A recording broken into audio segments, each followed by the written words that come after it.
John Moffat as Hercule Poirot and Simon Williams as Captain Hastings in Agatha Christie's Lord Edgware Dies.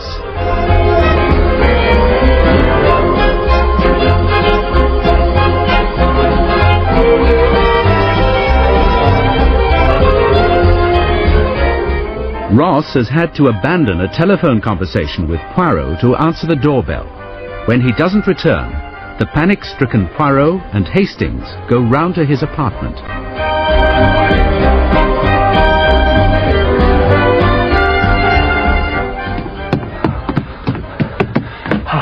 The fourth floor, this is it. Room 412, that's what we are looking for. It's here to the right. God grant that we are in time.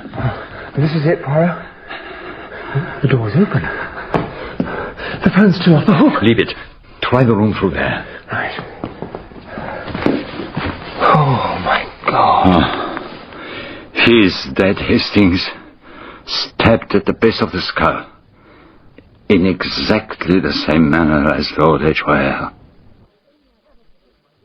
I shall never forgive myself. If only I'd had the sense to get him away from the Whitburns' party the moment he said he wanted to see you. Now, do not blame yourself. How could you have suspected? We had no time to waste in regrets, no time to say if only. The poor young man who is dead had something to tell us. Something that must have been very important, or he would not have been killed. And since he can no longer tell us, we have got to guess. And we have only one little clue to guide us. Paris. He said that it was Paris which had set him off. Paris keeps on cropping up in this affair, but always in different connections. The gold box which contained the veronal was bought in Paris, and the name of Paris and the date in November were engraved on it. Carlotta Adams was there then. Was Ross perhaps also there? There was the woman in pince-nez who collected the box from the Paris jeweller. Was she not Ross? The Duke of Merton was in Paris when the crime was committed. Lord Edgware was going to Paris. Was he killed to prevent him going to Paris? And Jane Wilkinson was babbling inanely about Paris at the Whitburns' lunch party, when in fact they were discussing Rubens' judgment of Paris. It may have been that which triggered it off. Oh? The word Paris would be sufficient, taken in conjunction with something else. But what was that something else? At what was Ross looking? Or of what had he been speaking when that word was uttered? He was talking about Rubens. And his eyes were where? I'm not sure. I think he was looking up towards the head of the table, where Mrs. Whitburn was sitting. Who sat next to her? The Duke of Merton, then Jane Wilkinson, then some fellow I didn't know. The Duke of Merton. It is possible that Ross was looking at him when the word Paris was spoken. The Duke, remember, was in Paris, or supposed to be in Paris at the time of the crime. Suppose Ross suddenly remembered something which went to show that Merton was not in Paris. Oh, come on, Poirot, that's not very likely. You consider that an absurdity? But Monsieur le Duc has a very strong motive for the crime. And who knows? Perhaps he counted on everyone thinking that it would be absurd to suspect him. Tell me, Hastings, did Ross not say anything when the word Paris was mentioned? Did he show no emotion? I do seem to remember that he drew in his breath rather sharply. And his manner when he spoke to you afterwards, was it bewildered, confused? That absolutely describes it. An idea has come to him. He thinks it preposterous, absurd. And yet he hesitates to voice it. First he will speak to me. Oh, if only he said a little more to me. Who was near to you when he was speaking of his desire to see me? Oh, well, practically everybody. They were saying goodbye to Mrs. Whitburn. I didn't particularly notice. Have I been wrong? All the time have I been wrong? At any rate, this is one murder that cannot be put down to Ronald Marsh, unless we find he's broken out of Pentonville. It is a point in his favour. But that does not concern us for the moment. No, I cannot be entirely wrong. You remember that I once posed to myself 3 questions. I remember, but I'm not sure now what the 3 questions were. I will tell you. They were, why did Lord Edgware change his mind on the subject of the divorce? What became of the letter he wrote to Jane Wilkinson, which he never received? Why did someone telephone Jane Wilkinson at the Corners party and then ring off? Yes, those were the questions. Hastings, I have had in my mind all along a certain little idea. An idea as to who the man was, the man behind it all. I believe I have the answer to 2 of the questions. But there is something that I still cannot see clearly. Poirot, what are you thinking about? Is it possible that I have been wrong? Have I been thinking of the wrong person? You're surely not going to look at Carlotta's letter again. You've already spent hours poring over I it. still believe that there is something here that will lead us to the murderer. But if that letter doesn't refer to Ronald Marsh, it could be anybody. It's like looking for a needle in a hay. Hastings. Hastings. Oh, what on earth is it? You remember that we said it was lucky that the murderer was careless, for otherwise he would have cut the page of the letter and not torn it? Yes, well, what about it? I was wrong. There is order and method throughout this crime. The page had to be torn. I have been blind. Do you not see? I don't see it at all. The page had to be torn. I have been blind. But now we shall get on. Well, who are you ringing? The Savoy. Well, if it's Jane Wilkinson you're after, you won't have any luck. It's far too early. Hello. Can I speak to Lady Edgware, please? Don't you remember? She's rehearsing a new play. She'll be at the theatre. Won't be back for hours yet. I see. Yeah, then could I speak to Lady Edgware's maid? Thank you. What could you possibly hope to get out of her? My logic was faultless every step of the way, and yet it led me to the wrong person. And you're absolutely certain you're on the right track now? Alice, this is Monsieur Poirot. You remember me, do you not? Now, something of great importance has arisen. I would like you to come and see me straight away. I will give you the address. Oh, yes, sir. There's a lot of jealousy in the theatre. So you have a good idea of who your mistress's enemies are likely to be? Women, mostly. Quite a few have tried to do her a spiteful turn. She's too good-looking, and she always gets what she wants. How about the men in her life? Oh, she can do what she likes with the gentlemen, sir. Even so, I can imagine that certain men... do you know Brian Martin, the film actor? Oh, yes, sir. Very well indeed. I believe I am not mistaken in saying that a little less than a year ago, Brian Martin was very deeply in love with your mistress. Head over heels, sir. Still is, if you ask me. He believed at the time that she would marry him? Yes, sir. He did. Did she ever seriously consider marrying him? She thought of it, sir, if she could get her freedom from his lordship. But then the Duke of Merton appeared on the scene. Yes, sir. Love at first sight, you might say. And, of course, her ladyship is very keen on position. And so, goodbye to Brian Martin's chances. Did he take it badly? Badly? He went completely to pieces. He was drinking a lot, too. And the scenes he made. He threatened her with a revolver once. It frightened me, it did. But presumably he calmed down in the end? It seems so. But he still hung about. And I didn't like the look in his eye. I've warned her ladyship about it, but she only laughs. She's one who enjoys feeling her power, if you know what I mean. Yes, I think I know what you mean. We've not seen much of him lately. I hope that's a good sign. Perhaps. You don't think she's in danger, sir? Yes. I think she is in great danger. But she has brought it on herself. Now, there is something I would like you to do for me. Yes, sir? Could you take a close look at this photograph? I'm sorry it is such a small one. Oh, it is, isn't it, sir? Just a minute.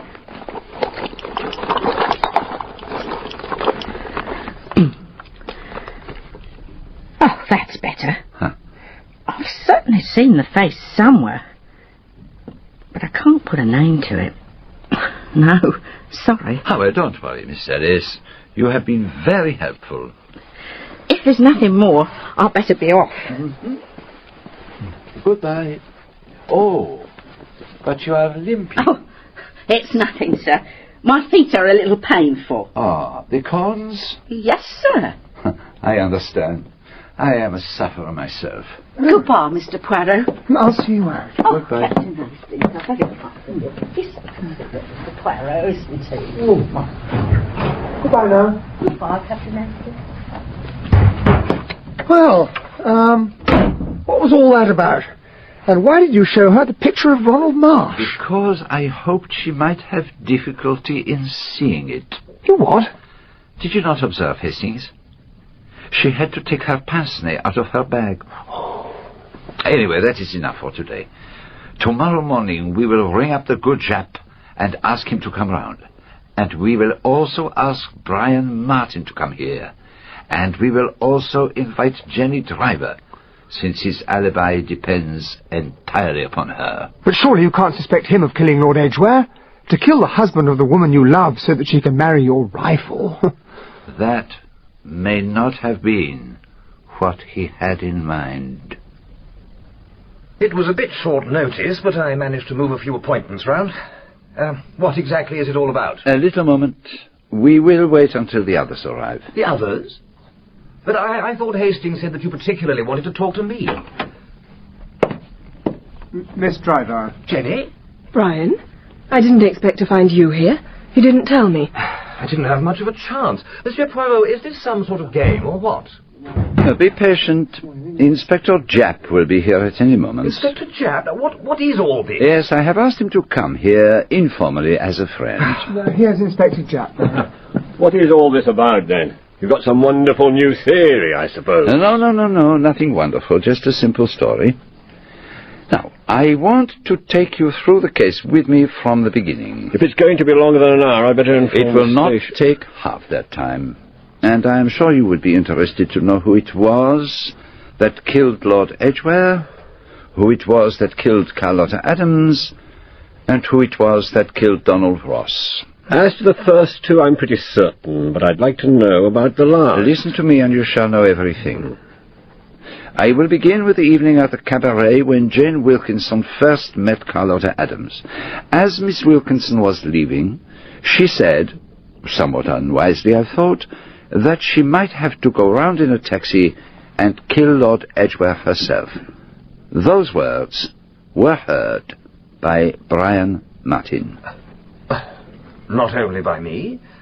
Carlotta Adams heard her say it, so did Ronald Marsh. And then, later, Mr. Martin called on me for the express purpose of driving those words home. That's not true. The reason I came was to ask... tell me some cock-and-bull story about being shadowed by a man with a gold tooth. And having told it, you set about poisoning my mind about Lady Edgware. You were preparing the ground for the moment when she murdered her husband. I don't know what you're talking about. You told me that Edgware would never give her a divorce, but later that same morning I go to see Lord Edgware, and he tells me that he agreed to a divorce long ago, and he had written to his wife to that effect. But Lady Edgware says she never received that letter. So, I give a little thought as to who might have had a motive for ensuring that she did not get it. I can't see where any of this is leading. Can you not? Lord Edgware says that his wife told him she would marry an actor. I believe that you were that actor. But by the time Lord Edgware's letter agreeing to the divorce arrives, it is someone else she wants to marry, not you. There would be a good reason for you suppressing that letter. This is... It's quite ridiculous. Do you really believe... I believe that in your jealousy, you wish to do Lady Edgware as much harm as possible. And what greater harm could you do to her than to have her accused and perhaps hanged for murder? Good Lord. I thought to myself, Brian Martin was also a friend of Carlotta Adams. Was he the one who suggested to her the hoax? The impersonation of Lady Edgware? But surely, Father... Oh, yes. Lucy Adams sent you a copy of her sister's letter, and it seemed to point to Ronald Marsh. But when I saw the original letter, I realized that a sheet of it was missing. The he in the letter who was offering the $10,000 might refer to another person. I know nothing of any of this. What $10,000? And there was another piece of evidence. Ronald Marsh said that when he was waiting outside Lord Edgware's on that fatal night, he thought he saw Brian Martin go in. But that's impossible. And I wondered about Mr. Martin's little alibi, vouched for by only one person. What about it? And on that same day, when I noticed you lunching with Mr. Martin, you took the trouble to come over and try to make me believe that your friend Miss Adams was specially interested in Ronald Marsh, not, as I was sure was the case, Brian Martin. I said what I said, in good faith. And then Ronald Marsh is arrested. Your plan to incriminate Lady Edgware has failed, but at least you believe yourself to be in the clear. And then comes the bombshell. At a lunch party given by the Whitburns, you, Mr. Martin, overhear Donald Ross say something to Hastings that seems to show you are not so safe after all. It's true. I didn't overhear anything. I didn't do anything. No. That is quite true. Oh. And I hope you have now been sufficiently punished for coming to me, Hercule Poirot, with a cock-and-bull story. Do you mean to say that you were making the whole thing up? Oh, no, mademoiselle. For a long time, Mr. Martin seemed to fit my conception of the murderer. And all this business of Brian going into Lord Edgware's house that night? It was the butler. I had already remarked on his resemblance to Brian Martin, another man with the head of a Greek god. Look here, Poirot, this is all very well, but I don't see where it's supposed to be leading. To the murderer of Lord Edgware. Let me show you what made me change my mind. Carlotta Adams' last letter to her sister. You see, the sheet is torn. But it is not torn out of carelessness. The page begins with he. But suppose that before the H there was an S. You're suggesting that the killer might have been a woman? A certain she. Was it Geraldine Marsh? She hated her father. She had told me so. Suppose when she went into the house that night she had deliberately stabbed her father and then coldly proceeded upstairs to fetch the pearls. When she sent for me she was exceedingly agitated as to what Lord Edgware might have said to me on the day of his death. But are you really suggesting that it was her? Then there was Jenny Driver. What? The gold box found in Miss Adams' bag had the initial D on it. That's not much to go on. There is one other thing. You have the brains and the nerve to commit such a crime. Really, I Monsieur? doubt if anyone else had. For goodness sake, Poirot, I've had enough of this. Stop stringing us along. Very well. Let me tell you the real story of what happened on the night of the murder. And not before time. Carlotta Adams leaves her flat at 7 o'clock and goes to the Piccadilly Hotel where she has taken a room as Mrs. Van Dusen. Oh. She says she is going by the night boat train to Liverpool and that her baggage has gone on ahead. At 8:30, Lady Edgware arrives and is shown up to her room. There, they change clothes.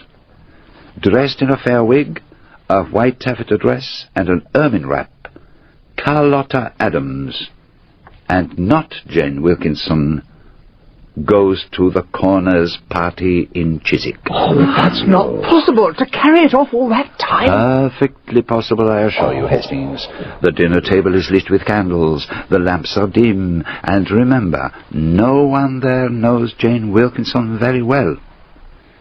Before going to Regent Gate, Lady Edgware rings up Chiswick and asks to speak to Lady Edgware. This has been arranged between them. If all has gone well, and Carlotta has not been recognized, she is to answer simply, "That's right." Having heard these words, Lady Edgware goes ahead. She arrives at Regent Gate, announces herself as Lady Edgware, and goes into the study. She commits the first murder. Just as she said she would. She has now to put in time until Carlotta Adams returns from Chiswick. She goes to the Lion's Corner house and prepares for the second murder. She puts the small box she has ordered from Paris in Carlotta Adams' bag, which, of course, she is carrying. And she finds Carlotta Adams' letter unposted? Bravo, Hastings. She scents danger. She opens it. Perhaps her first impulse is to destroy it altogether, but then she sees that by removing a page and making the she appear to be a he, it can be made to incriminate Ronald Marsh. She returns to her room in the Savoy. The maid has been told to go to bed, a perfectly usual proceeding. Carlotta Adams comes to the Savoy. They change clothes again, and then I fancy Lady Edgware suggests a little drink to celebrate. In that drink is the veronal. Carlotta Adams goes home. She's sleepy. She tries to ring up a friend. Possibly you, Mr. Martin, possibly Ronald Marsh. You both have Victoria telephone numbers, but she gives up. She's too tired. The veronal is beginning to work. She goes to bed. And she never wakes again. Oh, how hideously calculated. Cold-blooded. Is it not? Now for the third crime. At a luncheon party given by the Whitburns, Lady Edgware makes a foolish gaffe. Hearing someone speak of the judgment of Paris, she takes Paris to be the only Paris she knows, the Paris of fashion and frills. But opposite her is sitting Donald Ross, who had been at the Corners' dinner in Chiswick on the night of the murder, and who had heard the Lady Edgware of that night discussing Homer and Greek civilization. Carlotta Adams was an intelligent, well-read girl. Ross cannot understand, and suddenly it comes to him. This is not the same woman. Oh, good Lord. He speaks to Hastings, but Lady Edgware overhears him. She goes to Ross's apartment. He is surprised to see her, but it does not occur to him to be on his guard. She pours out some story to him. Perhaps she flings her arms round his neck, and then, swift and sure, she strikes. As before. He, too, is silenced. You mean all the time she really did do it? Just so. But why, if Edgware was willing to give her a divorce? Because the Duke of Merton is a pillar of the Anglo-Catholics. He would not dream of marrying a woman whose husband was alive. He is a man of fanatical principles. As a widow, she was almost certain to get him to marry her. Doubtless she had already tentatively suggested divorce and seen his horrified reaction. But why did she get you to approach Lord Edgware? To pull the wool over my eyes. Oh. To make me believe that there was no motive for the murder. She dared to make me, Hercule Poirot, her cat's paw. And she succeeded. Ah, she's certainly quite an actress. Her surprise on hearing about Edgware's letter seemed perfectly genuine. Do you think she felt any remorse for what she'd done? I am certain she did not. I told you what she was like. I knew she was going to kill him, and I was afraid that somehow she'd get away with it. And now she's going to be hanged. Brian. And the gold box? She sent her maid Alice to collect it from Paris. Naturally, Alice just called for a parcel which she paid for. She had no idea what was inside. And the mysterious D? Oh, what you call the red herring. I regret the time I spent exerting my little grey cells over it. You got there in the end. You always do. Oh, yes. And I suspect it was Alice who unconsciously supplied the murder weapon. What was it? A little knife she used for cutting her corns. Oh. But I don't understand why you had to bring me here. Why frighten me nearly to death? To punish you for being impertinent. How dare you try to play tricks on Hercule Poirot? It serves you right, Brian. After you've been married to me for a few months, you'll start to get rid of idiotic notions like that. My congratulations, mademoiselle. I said that you had sufficient nerve for anything, but I did not include marriage to Brian Martin. You know, Monsieur Poirot, I'm so glad it wasn't Ronald Marsh. And I am glad that Carlotta's death won't go unpunished. She wants to see you. I feared that she might. The prison governor just rang. Will you go? I have no choice, mon ami. I must say I wouldn't fancy a last meeting in the condemned cell with the triple murderess whom I brought to justice.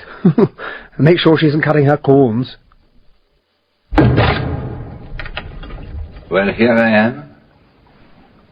What can I do for you? I've heard that you sometimes publish reports of your cases.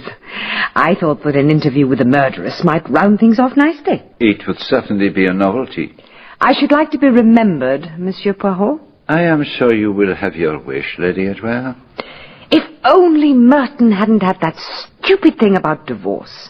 It left me no choice but to get rid of my husband. But I didn't know how to set about it. And then I saw Carlotta Adams do her impersonation of me, and I began to see a way. With her help, I could get an alibi. But at the same time, I thought I would tell everyone that I was going to have to kill my husband. I've always noticed that if you speak the truth in a sufficiently silly way, nobody will actually believe you. It's a good thing to appear stupider than you are, but I am not stupid, Monsieur Poirot. No, you are not stupid. Of course, I realized Carlotta Adams would have to be got rid of afterwards. It was a pity, but that impersonation of me was really rather cheeky. She never asked my permission, you know. The one thing I was really pleased about was seeing how I could make use of that letter of hers simply by tearing the page. I'm more proud of that than anything. Everyone says I haven't got brains, but it needed real brains to do that. Oh, yes, it did. And I was fooled at first. I felt so happy. My luck was holding and everything was going to go right. Merton wanted to marry me as soon as possible and hadn't an inkling of what I'd done. But then there was that stupid business at the Whitburns party. Yes, that was unfortunate. I still don't understand what it was all about. But I did realize that Ross had somehow seen through the whole thing. He had to be got rid of. And I didn't have time to think about concocting an alibi. But when it was done, I truly believed I'd got away with it. I hadn't reckoned that you would somehow or other piece the whole thing together. It was just uncanny the way you seemed to know everything that I'd done. And to think, if it hadn't been for me, you'd never have been involved in the case at all. I thought I could pull the wool over your eyes. You don't look particularly clever. They all say I'm frightfully brave. You know, there's just one thing I regret. What is that, Lady Edgware? That they don't hang you in public anymore. I think I would have enjoyed that. Tell me, Monsieur Poirot, do you think they'll put me in Madame Tussaud's?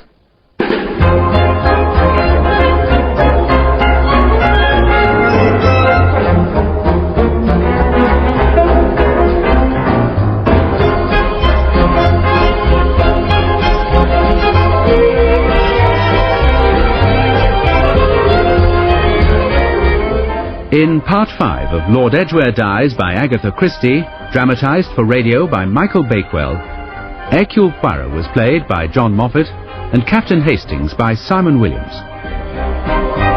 Jane Wilkinson, Nicola Paget, Inspector Japp, Norman Jones, Ellis, Paula Jacobs, Jenny Driver, Adjoa Ando, Brian Martin, Brett Usher. The director was Enid Williams.